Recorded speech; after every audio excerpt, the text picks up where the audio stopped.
तो हम लोग पढ़ रहे थे हॉरिजॉन्टल प्रोजेक्शन ऑफ प्रोजेक्टाइल, और मैंने आपको एक बहुत ही अहम इम्पॉर्टेंट बात बताई थी कि motion along X axis is independent of motion along Y axis.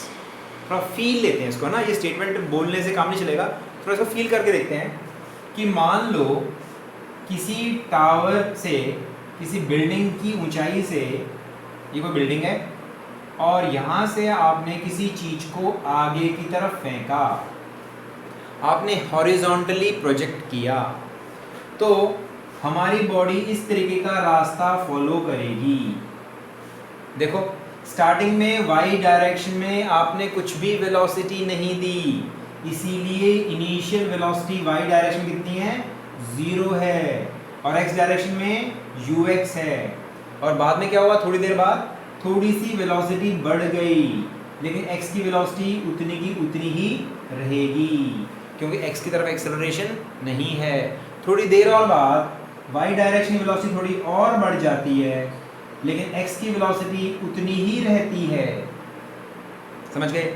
और थोड़ी देर बाद जब जमीन को टच करेगी तब उसकी ये वाली वेलोसिटी और बढ़ जाएगी, और लेकिन ये वाली चेंज नहीं होगी।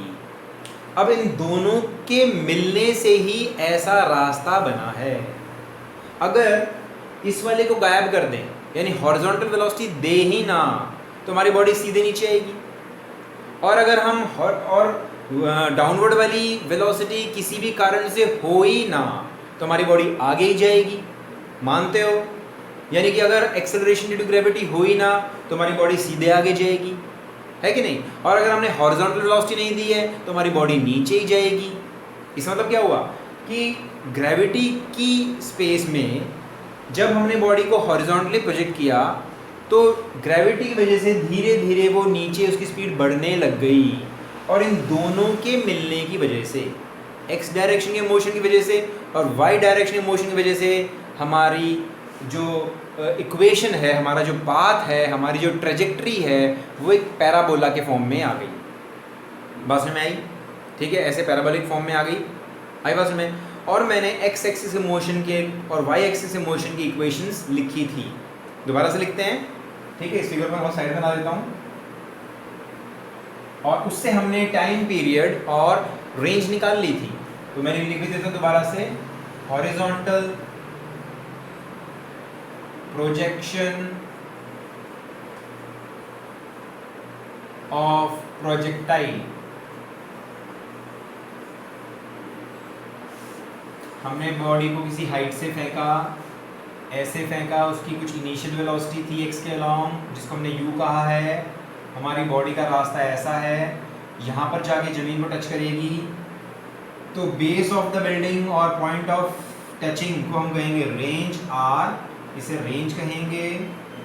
और ये है हाइट ऑफ द टावर, ये है टावर की हाइट h। ओके, समझ गए? अब ध्यान से सुनो, खुले माइंड से सोचो। मोशन एक्स एक्सिस में भी हो रहा है, वाई एक्सिस में भी हो रहा है, दोनों की इक्वेशन को अलग अलग लिखेंगे। तुम लिखते हैं for motion along X axis, सबसे काम की इक्वेशन है s is equal to U T plus half A T square. X axis के लिए क्या लिखेंगे, इसको बिकम्स, ये बन जाती है S x you X T plus half A X T square, है ना। सारे सबस्क्रिप्ट्स एक्स डायरेक्शन के हैं। Displacement is also along X axis, initial velocity is also along X axis, acceleration भी एक्स के अलॉन्ग है, और टाइम के आगे कोई एक्स और वाई नहीं लगा हुआ, क्योंकि टाइम तो कोऑर्डिनेट के ऊपर डिपेंड नहीं करता, टाइम तो बढ़ता जाता है। इसी तरीके से for motion along Y axis क्या लिखेंगे, हम लिखेंगे S Y is equal to U Y T plus half A Y T square. ऐसा हमने ये सोच के लिखा है कि फिजिकली इंडिपेंडेंट होते हैं मोशन, एक्स एक्सिस का मोशन वाई एक्सिस के इंडिपेंडेंट है, इसलिए दोनों की इक्वेशन हमने अलग अलग लिखी है। ओके, सो एस एक्स किसके इक्वल है? What is the displacement along X axis? Range, है ना? And what is initial velocity along X axis? u. What is acceleration along X axis? 0. X direction में कोई एक्सेलरेशन नहीं है।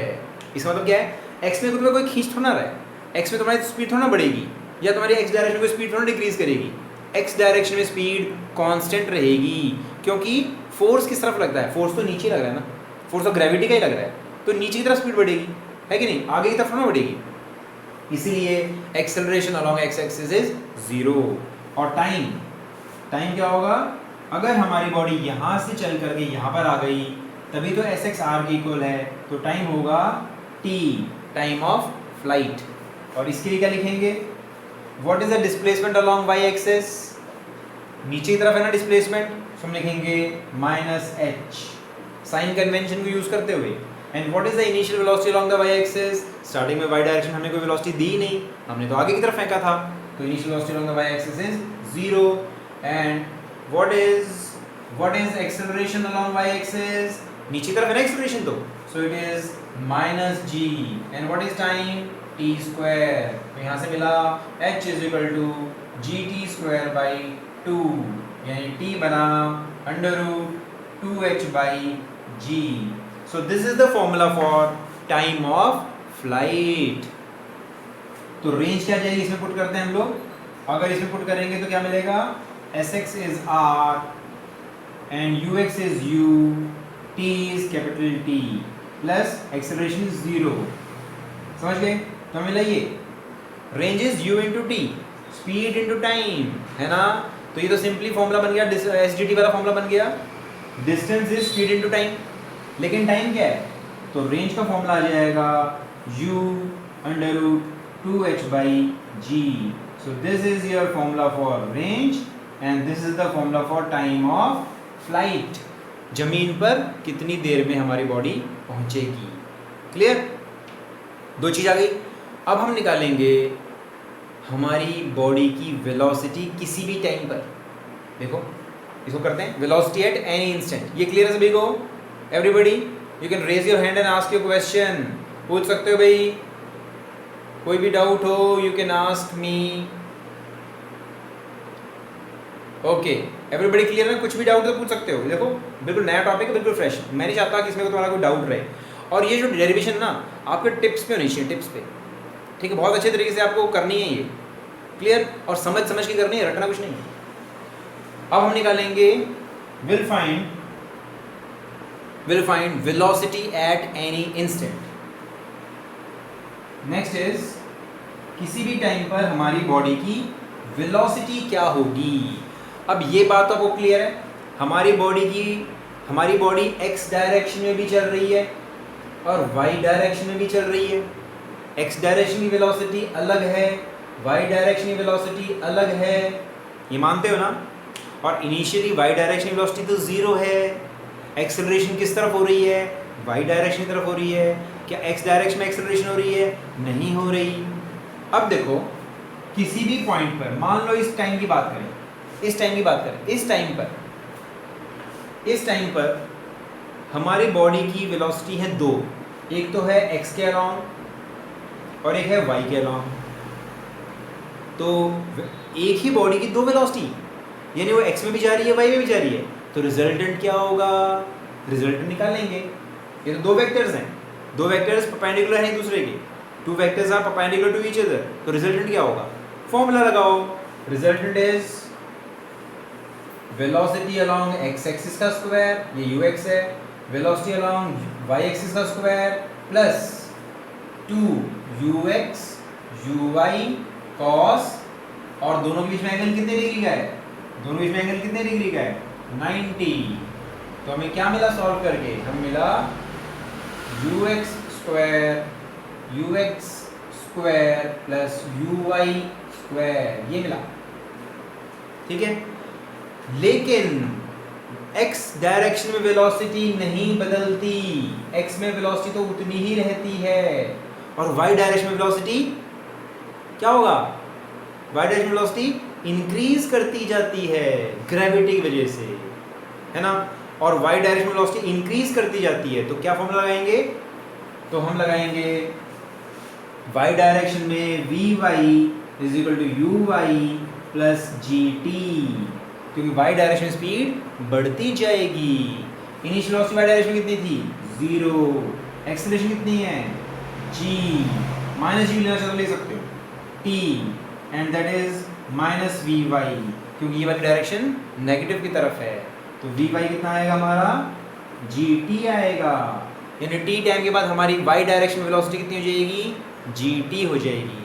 अब बताओ क्या ये चीज़ क्लियर है कि y डायरेक्शन में स्पीड जी टी हो जाएगी?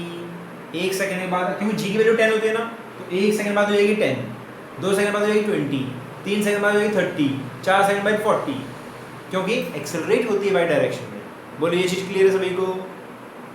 क्लियर है? तो इसीलिए हम यहाँ पर लिखेंगे जी टी का स्क्वायर, और हमें मिला ये u square plus G square plus T square. This is the resultant velocity. फिर से देखो, समझो, ये बात तो मानते हो कि जब हमने बॉडी को हॉरिजॉन्टली थ्रो किया, हमारी बॉडी धीरे धीरे नीचे भी आने लग गई, उसकी स्पीड नीचे की तरफ बढ़ने लग गई, यानी वाई डायरेक्शन में स्पीड बढ़ने लग गई, और एक्स में तो हमने फेंका ही था, तो एक्स डायरेक्शन में वेलोसिटी है और वाई डायरेक्शन में वेलोसिटी है। एक्स वाली वेलोसिटी तो चेंज नहीं होती, लेकिन वाई वाली वेलोसिटी तो इंक्रीज करती जाती है। ठीक है, तो जब रिजल्टेंट निकालेंगे तो इनको दो वेक्टर्स मानेंगे, और वेक्टर्स के रिजल्टेंट का फॉर्मूला हम जानते हैं, क्या होता है? Under root A square plus B square plus 2ab cos theta. A है यू एक्स, बी है यू वाई, और एंगल कितना है इनके बीच में? 90 डिग्री।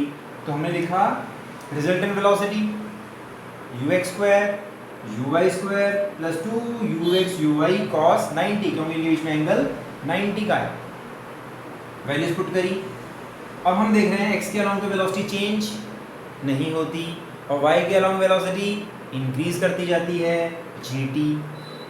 तो हमें मिला, समझ आई बात? सो ये हुई velocity at any instant. Clear? अच्छा, अब एक बहुत इंपॉर्टेंट बात, हमारी प्रोजेक्टाइल का रास्ता पैराबोलिक होगा, ये कैसे प्रूव करोगे? यानी इक्वेशन फॉर ट्रेजेक्टरी, इस पाथ की, इस रास्ते की भी तो कुछ ना कुछ इक्वेशन होनी चाहिए। तो अब हम निकालेंगे equation for trajectory. Equation for trajectory यानी ये जो रास्ता बना ना हमारे पार्टिकल का, ये पैराबोलिक है, ये भी हम प्रूव कर सकते हैं। कैसे प्रूव करेंगे? देखो, जो हमने इक्वेशन लिखी थी एस एक्स और एस वाई की, उसी से हो जाएगा। सो एस एक्स के लिए लिखा था x is equal to U X T plus half A X T square along X axis, और अलॉन्ग y क्या लिखेंगे? अलॉन्ग y लिखेंगे S Y is equal to U Y T plus half A Y T square. किसी भी time की बात करें, eight any instant, कभी भी, at any time t, S x हो जाएगा x, u हो जाएगा, u तो u ही रहता है, और एक्सेलरेशन 0, और यहाँ पर क्या लिखेंगे? एस वाई हो जाएगा y, u वाई है 0, एक्सेलरेशन है minus what? Half G T square. t की वैल्यू निकाल के इसमें पुट कर देते हैं, तो y is equal to minus half G T square. t की जगह पुट करेंगे t is equal to x by U, so x by U का स्क्वायर। सो हमें मिला y is equal to minus G 1/2 G X square by U square. इससे क्या मालूम पड़ता है? This implies y is proportional to x square. और अगर आपने ग्राफ ध्यान से पढ़े हैं तो आपने तुरंत पकड़ लिया होगा कि this is the equation of a parabola, और जो पैराबोला होगा y के सिमेट्रिक होगा, है कि नहीं? देखो, और ये इस तरफ है, इसलिए नेगेटिव साइन भी आएगा, नीचे तरफ है, समझ गए? मतलब ऐसा है, ऐसे। तो this is the equation of parabola and this is the equation for trajectory. Equation for trajectory, बोलो क्लियर है? अच्छा लगा? समझ में आया सभी को? Is it clear to everybody? अच्छे समझ में आ रहा है?